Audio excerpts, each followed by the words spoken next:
biting ants and fire ants keep returning because the local soil and colony dynamics make your property a repeatedly favorable nesting site.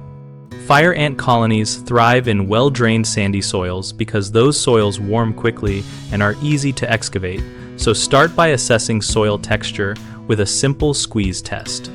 Sandy soil will not hold shape when squeezed and will feel gritty.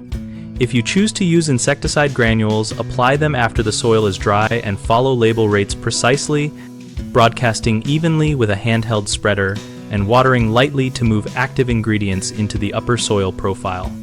Granular treatments work best when they contact workers and the foraging surface where ants travel. For a longer-term fix, replace the top 4 to 6 inches of sand with a compost-rich loam that increases moisture retention and reduces the thermal advantage for ants, mixing compost with native soil for better structure and to support plant roots. Install weed barrier mats in high traffic or planting row areas to reduce surface disturbance that invites new colonies and to block queen access during nuptial flights. Cut mats only where plants must be and overlap seams to prevent gaps.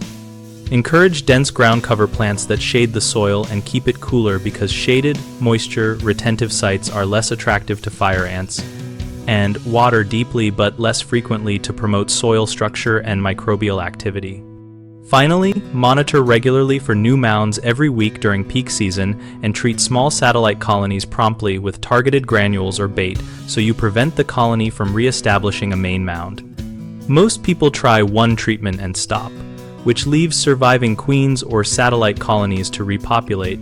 Treat repeatedly and follow up with cultural changes so the habitat becomes unfavorable.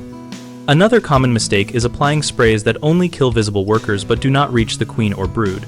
Use baits or properly applied granules that workers carry back to the nest to suppress reproduction. Homeowners often ignore soil improvement because it is more effort than spraying, but replacing the top layer with compost-rich loam and adding dense shade plantings is the change that breaks the return cycle. At bighomeprojects.com, we help homeowners find local contractors and landscape pros who can evaluate soil and perform topsoil replacement or install weed barrier mats. We also connect contractors with nearby jobs and host a discussion community where we and other members share field-tested tips and local experiences.